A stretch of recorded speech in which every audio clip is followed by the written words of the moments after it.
To share a little side note, I know we're not out in the nature preserve right now.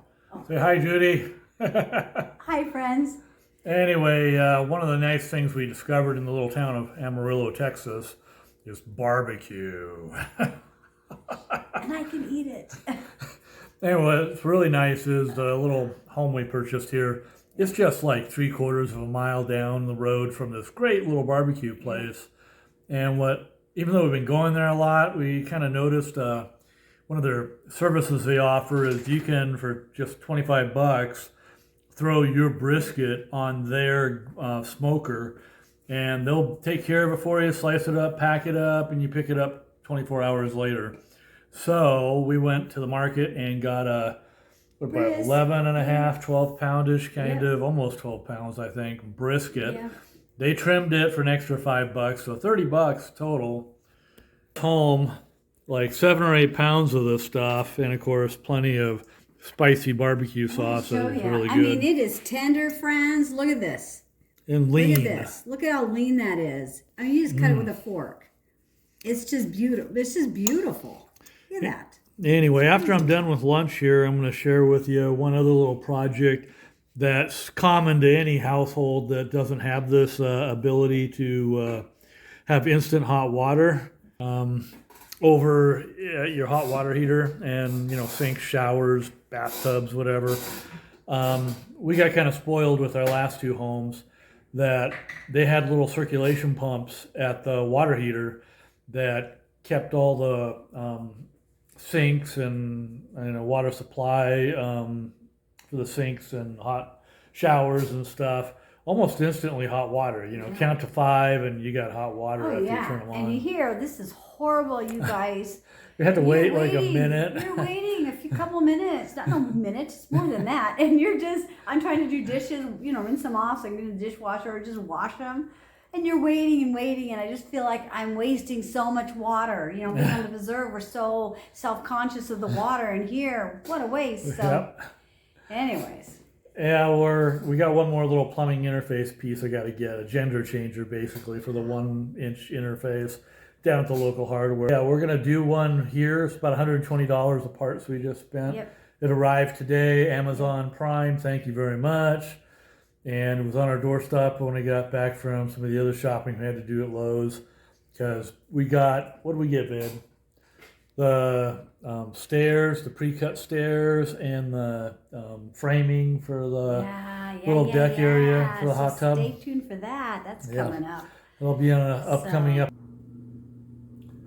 So as mentioned previously, just share with you real quick the circulating pump that gives you that near instant hot water feeling in the house. If you don't have a built-in existing circulation pump or instant hot water heater in your house, you can still kind of get that with your 50-gallon tank or whatever size you've got. But this is a 50 in this house.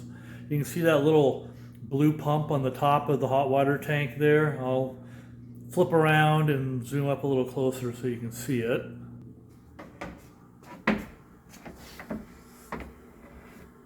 Okay, looks like that. It's got a couple settings for manual and auto mode. I just leave it in auto mode. It seems to work pretty well.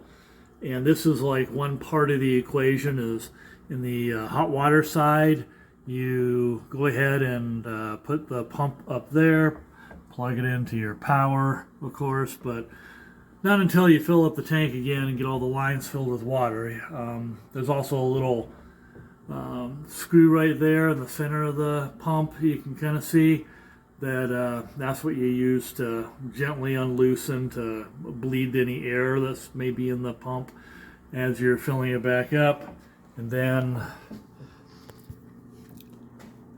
normally you'd if you have a house that's plumbed up with a recirculation line, it would come in down at the bottom here. Right where this drain is, so that the water could come back in, and you'd have a pump down there. But since we don't have plumbing that returns the hot water line down there, we can do this, and I'll show you the other part underneath your sink. and you want to locate it at the end of your plumbing hot water line. I know that's kind of hard to determine. I just identified 3 sinks where the end could be, and I hooked them up, and I'll show you in just a moment. So this sink in the little guest bathroom here is the one that's probably furthest from the garage. So what you do is, instead of from your hot water line here, or actually it's the other side, you'll see a little red there. I love how they color code these things these days in the newer construction homes. So there's no ambiguity on what line is this. But anyway, instead of going from the shutoff here all the way up to the faucet above, it instead goes through into this little mixer here, where it's got a little temperature sensitive switch inside, where when it gets hot enough from the circulation pump pumping it in here, it shuts closed, and then the pump senses that and shuts off too. And then when it gets cold, it opens up, and then the pump circulation pump detects that and starts bringing hot water back here, so that in the sink above, the faucet that is, you turn this little guy on. Oh yeah, it's already hot. So it just keeps it nicely circulated here throughout your house for your faucet, shower, bathtub, and so forth. So what it does, provide you is that convenience of not wasting so much water, and also gives you, you might waste a little more heat and energy to keep it continuously heated in your hot water tank and recirculated, but the savings in water should pay for the extra expense of heating. Plus you get the convenience of just waiting a second or two to have hot water at your faucets and shower and all that, without the expense of continuing your plumbing to your hot water line to come be a continuous loop, which a lot of houses don't have that. We were just lucky with a couple of our last homes that they had that, and it was a nice feature. And this is a workaround that works really well from what we've experienced in this house now. I'll put links down below for where I bought the pump at on Amazon. I think it was less than $100, maybe $80. And then the little plumbing piece that goes underneath the sink and the little hoses. I'll put a link there too in the description.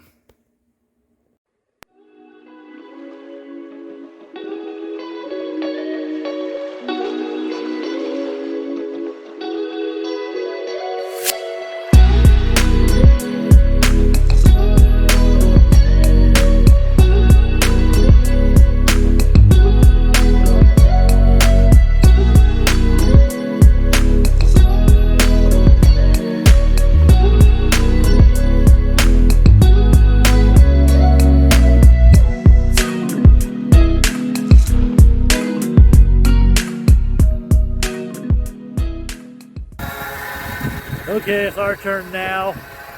So we're over here operating the controls to get water in to the tote behind me here. Just takes a few minutes to fill up. It's pretty nice. Let me see if I can swim.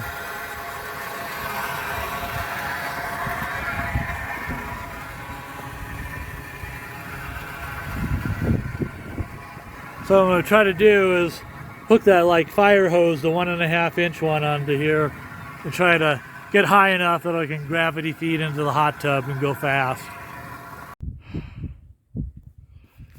Okay, here we are back at the house with the water now.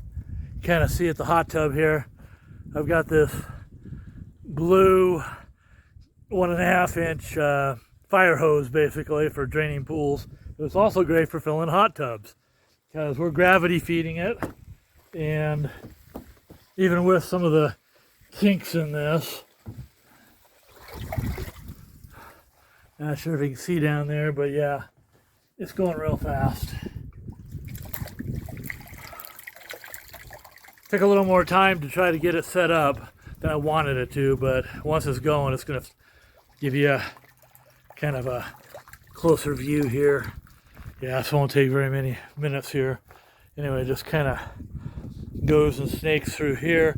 You can see how fat and full it is coming down through the back side of the house here. So I got a little snow here, but it's still pretty comfortable. Feels like it's about 40-ish. Not hot, not cold. There's Judy up there controlling the shutoff for me and trying to keep the thing moving with good pressure, because you probably can't tell too well on the video here, but yeah, we are walking up a pretty steep incline, and here we go with Judy holding it, keeping it flowing about as good as we can. I think I'll open it even more, which will put even more pressure on it. You know what the problem is? I know it. Oh, the lid. The vacuum. Yeah, that's what it is. Yeah, look at that. Oh, damn. Ugh. See how this collapsed so badly here, but as it's getting air in, it's expanding back and opening back up. Not totally perfect, but I think I can figure out some way to get that straightened up. Sounds like a suction.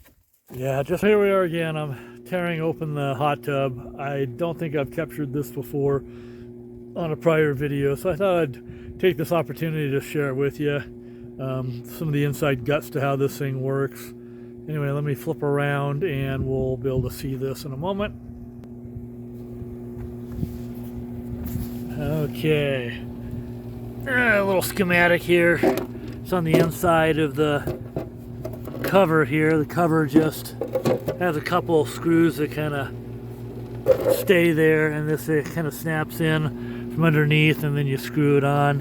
And that gives you access to the, you can see the red,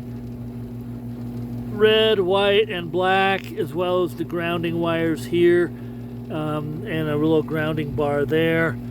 But the red and black, of course, are too hot, so they're even labeled hot, and then new for neutral for the white. Of course, that goes back to the main panel. But what I'm working on today, which is one of those annoying things, I just can't imagine why hot tub manufacturers do this, is this little white box here is the Wi-Fi module. And this thing can trip up, and you have to come in here and reset it, which means taking about 7 or 8 screws out here and taking this very flimsy panel off of it real gently, and then of course, more importantly, getting it back on real gently and carefully and getting those screws back in place.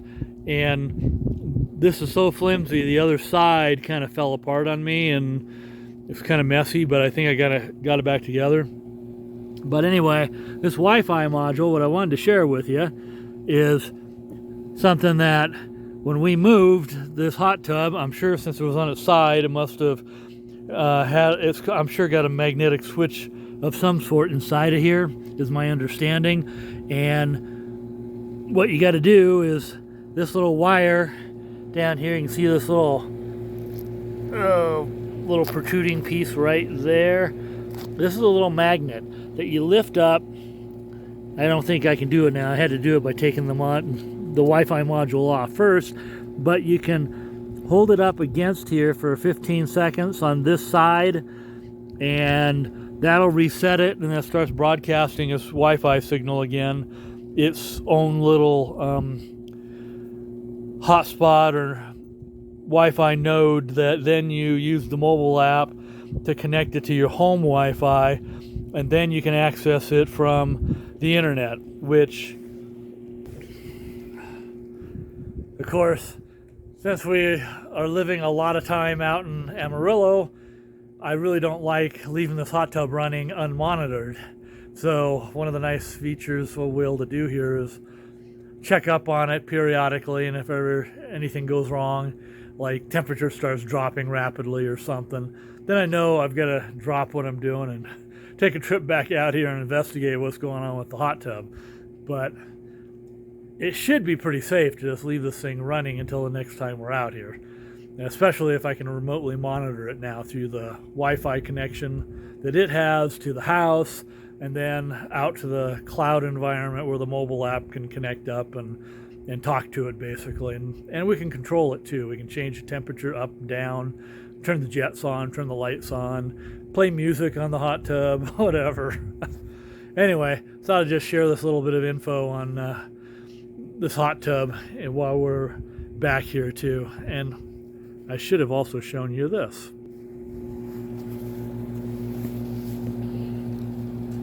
And if you've never looked inside one of these things, this is the motor that circulates all the air and water and through the various tubes to the jets.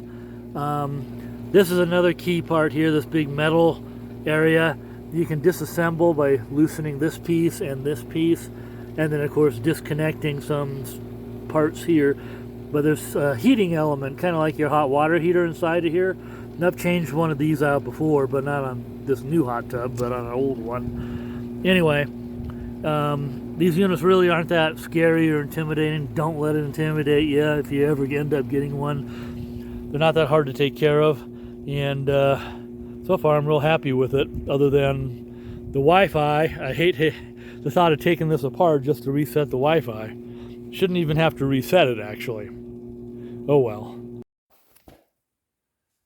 So you get a 2x8, at least a 2x8. This works. This is a 2x8. It works really good. I've got two of them, and then you get this little ramp piece. Kind of looks like that. Bolt them in, and you get a good, nice, good quality little ramp that can support most small household projects like this one. This is how you do it when it's only one guy.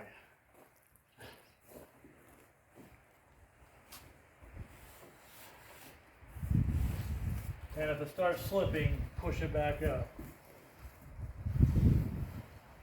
Once the weight's on it, it should just come on down easy. Come on.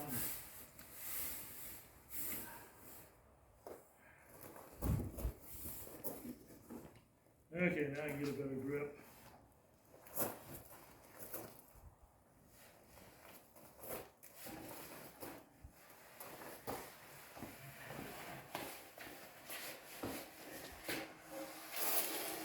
And voila! Safely down and into the garage.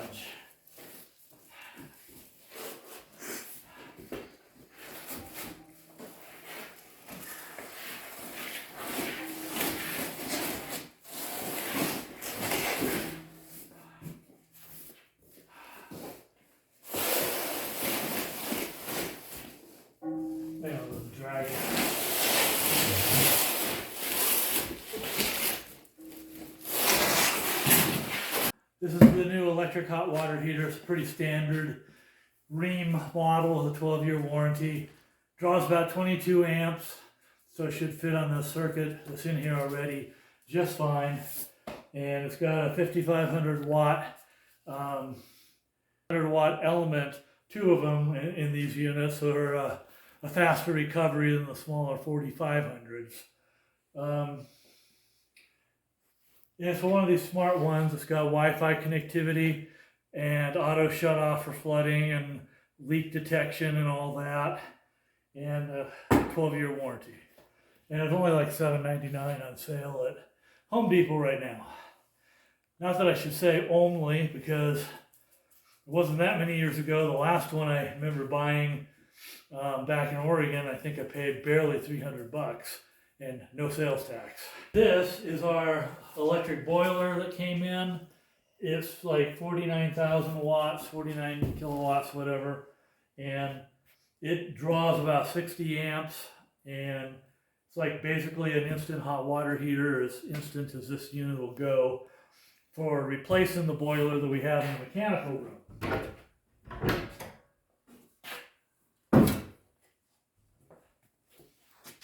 I should take those numbers back. It's 14.9 kilowatts and almost 50,000 BTUs in this electric unit. And so we're replacing this boiler, which is 175,000 BTU approximately, this propane. I fried it last time I was here trying to hook the thermostats up. I was trying to get the return common line so the full 24 volts would loop through the circuit, which is what's needed for these smart thermostats these days. And I thought I had it all figured out, but apparently I touched something to the wrong thing and it's fried something. But anyway, now's a good time to replace it. We were planning on going and doing this summer, so this just forced us to do it a little sooner here. It's still March. It's not quite summer yet. And so we'll be yanking this out and replacing it with that wall-mounted electric boiler. And there's another house in our neighborhood here in the nature preserve that has one of these also, and it does just great job heating the house. And they're just a little smaller house than ours, I think, so should be pretty equal. And then, of course, this is the big 80-gallon propane unit for the water tank. It's also like 175,000 BTU, uses a lot of propane, both these units. Plus, at this elevation, you lose some efficiency on propane as the higher up you go. So that's yet another reason not to rely on propane. Plus, there's leaks of the gas. We found, pretty sure there's one out by the generator. I thought it was a small enough leak. I didn't really worry about it much, but after monitoring it with the new reporting tools that the gas company provides, I can see that even though we have everything shut off, no pilot lights, we're still draining a considerable amount of propane. We're losing through at least one leak that I kind of know of. So I'm hoping to get away from propane. It's just too many problems. And if you want to go solar someday, which I think in another year or two in this house we will, more electric the better, so you can just keep those bills really cheap. That's it. So Thane just turned the hot water on, checking the faucet. Should have hot water, but there's no water. It's sputtering. He just went to get the ladder. Let's see what's going on in that tank. Okay, we got a ladder.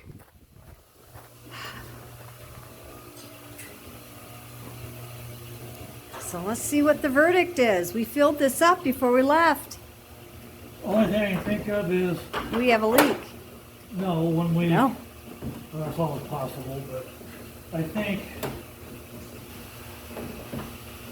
when we're first opening up the water and pumping it through and getting all the air out on the cold water side, I had the Roman tub, this faucet's on, so maybe that was enough time to drain before I caught it and turned it off. Oh. Maybe it drained off some heavy gallons here. But it takes 2 tub loads to drain it. Yeah, it was empty. Shoot. All right, here we go, guys. Okay, so I'm going to test this little infrared radiant heat guy. They're really for outdoors, don't really use them indoors. But if it gets really bad tonight or tomorrow morning, at least we can come out to the garage or somewhere that's fairly ventilated and fire this big guy up. Yeah, he's pretty big. Let's see if I can get the whole thing. There you go.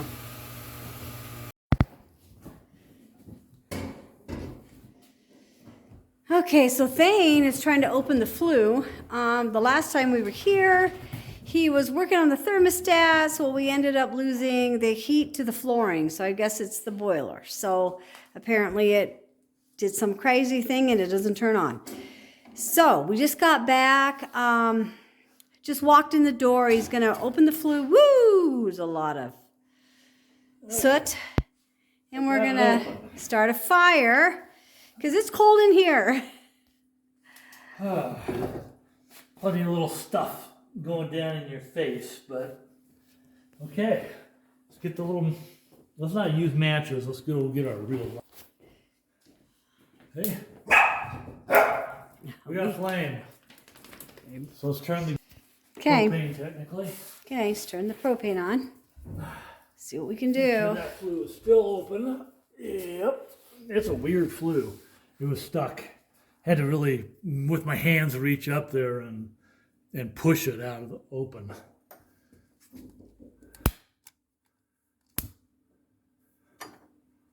Come on.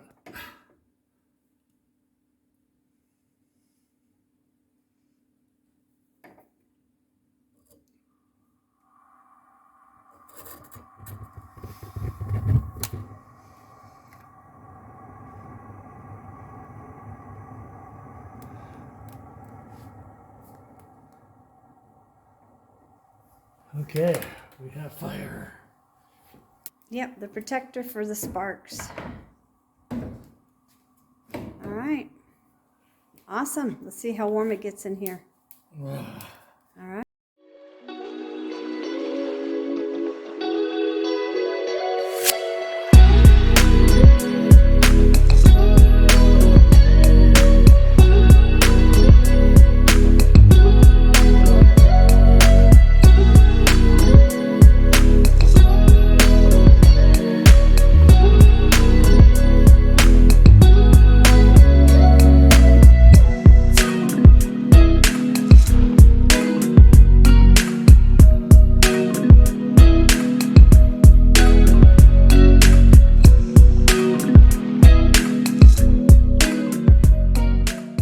Okay. We just started this one. These guys are So far why from is it sputtering thing? air in the lines? I'm not sure why. Okay, so we're getting water. It's filling up. It's hot. Woohoo! So life is good. A little bit ago, I put a log on the fire and we started having smoke in here. Oh my gosh, so craziness. So now we have windows open, which I'll show you. So I got some windows open because it's like really, really smoky. So now it's kind of, getting out of here. We're going to go ahead and shut the windows in just a little bit. And I guess we try to light the fire again. I just put a log on it that, I don't know, it was weird. It just made the smoke go out the screen instead of up. Do logs do that? Hey, make a comment or put a comment down if that's happened to you and what you did about it. Anyways, okay. Here we go. Hi guys. Anyway, we didn't end up staying as long as we thought we would at the house in Mountain Air. We ended up just basically dropping the boiler and the new hot water heater off. And taking care of a few more things, but we're headed back to Amarillo now. As you can see, we're driving. We couldn't really keep the fire going. If we'd been able to successfully operate that fire, I mean, Judy got some great shots of the kiva and the fireplace and what have you, but when we went to the adding more logs onto it, it ended up making a mess and adding a lot of smoke that wouldn't go up the chimney properly, and it wasn't a problem with the flue, and it just inundated the house with smoke. So we aired the house out and packed up, and with hot water still there in the house, we cleaned up and got on the road again and shut the house down for now. We're going to go back in a couple more weeks, I think, and hopefully meet up with a plumber and try to get that stuff all hooked up and have more of a electric-based house instead of all that propane. As propane is far less efficient at that elevation, we lose about 10% efficiency from what I've read, as well as the fact we want to go solar on that house at some point too. So the more electric things we can do, the less propane we use and the less expense there. So anyway, I hope you enjoyed this episode. Cheers.